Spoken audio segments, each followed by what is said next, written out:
எங்கே போய் தொலைஞ்சீங்க? தலைமறைவா ஏதாச்சும் இருக்கீங்களா? நீ முதல்ல இருக்கியா இல்லையா? இந்த ஒரு 2-3 நாளா ஒன்னும் ஆளையே காணோம். நீ ஏதாவது பேசுவ, உனக்கு முட்டு கொடுக்கலான்னு உன் தற்பெருமை கூட்டம் வர காத்துக்கிட்டே இருந்துச்சு. நீ என்னப்பா இவ்வளவு லேட்டா வந்திருக்க?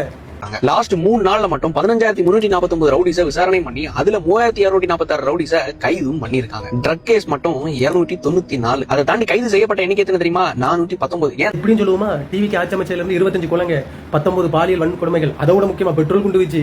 போன ஆட்சியில ஐயாக்களோட ஆட்சியில பெருசா தமிழ்நாட்டுல பூகம்பம் ஆகப்பட்ட 3 விஷயங்களை மட்டும் உதாரணமா சொல்லட்டாங்களா ஐயா? நீங்க இப்ப அப்படி முட்டு கொடுக்கீங்களா? இப்ப நான் சொல்லட்டா, இந்த 20 நாள்ல உங்களோட லட்சணத்தை கோவையில 10 வயது சிறுமி வந்துட்டு பாலியல் வன்கொடுமை செய்யப்பட்டு கொலை, அதுக்கப்புறம் வந்துட்டு மதுரையில வந்துட்டு மதுரை மீனாட்சி அம்மன் கோவில் சன்னதியில ஒரு 17 வயசு சிறுவனை வெட்டி கொலை, அப்புறம் கோவையில ஒரு இளம்பெண் வீட்டுல பெட்ரோல் கொண்டு வச்சு, அதே உங்க தலைவர் ஜெயிச்ச பெரம்பூர் தொகுதியில 13 வாகனங்கள் போதை கும்பல் ஆசாரிகளால் சேதம், அப்புறம் வந்துட்டு தாம்பரத்துல ஒரு ஒரு கல்லூரி மாணவிய ஆபாசமா வீடியோ எடுத்தான்னு ஒரு டிவிக்கு நிர்வாகி கைது, அது மாதிரி ஒரு இபி ஆபீசர் வீட்டுல போயிட்டு ஒரு டிவிக்கு நிர்வாகி, உங்க கட்சியோட நிர்வாகி கொலை மிரட்டல். இதெல்லாம் எங்கப்பா சொல்ல போற?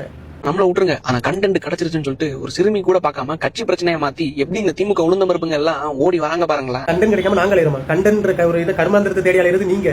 நீங்க பண்ற கூத்தெல்லாம் மக்களுக்கு வெளிச்சம் போட்டு காட்டிட்டு இருக்கோம். அப்புறம் இன்னொன்னு என்ன சொன்னீங்க? நாங்க வந்து சாதா பிரச்சனை கட்சி பிரச்சனை ஆக்குறோமா? அது உங்களுக்கு கை வந்த கலை சார். உங்களுக்கு ராஜபுரன் அவர்களுக்கு இருந்த தனிப்பட்ட ஒரு பிரச்சனைங்க நாம் தமிழர் கட்சிக்கு உங்களுக்கு இருக்கிற மாதிரி ஒரு சித்தரிச்சு காட்டினீங்களே, இதை விடயமா ஒரு இது வேணும். சாதாரண பிரச்சனை கட்சி பிரச்சனை மாத்துறது பலே சார் பலே. வந்து லேட்டாக முட்டு கொடுத்தாலும் நல்லா முட்டு கொடுக்குறீங்க. ஒருத்தர் பாருங்கயா, உங்களோட சீட்ல கோட்டை போட்டுட்டு எவ்வளவு தைரியமா உட்கார்ந்துட்டு சிறு குறு விவசாயிகளோட லோனை 50% தள்ளுபடி பண்ணி விட்டுருக்காரு. இன்னும் இந்த தள்ளுபடி பார்த்துட்டு விவசாயிகள் உங்க மூஞ்சில காரி துப்பிட்டு இருக்காங்க. நீங்க என்ன ஃபயர் விட்டுட்டு இருக்கீங்க? என்ன அங்க என்ன ஆந்திர துணை முதல்வர் பவன் கல்யாண் வந்துட்டு காலபுரம் பண்ணி கட் அவுட் பண்ணியுமே இங்க வந்துட்டு ஒருத்தங்க ஆட்சி அமைச்சிட்டாரு. நம்ம தமிழ்நாட்டு அரசியல் ஒருத்தர் கேவலமா பேசிட்டு இருக்காரு. நீங்க என்ன இங்க அண்ணன் சேர்ல உட்காந்து சிங்கமா உட்காந்து இந்தியாவில் இப்படி ஒரு சிஎம் கிடையாது.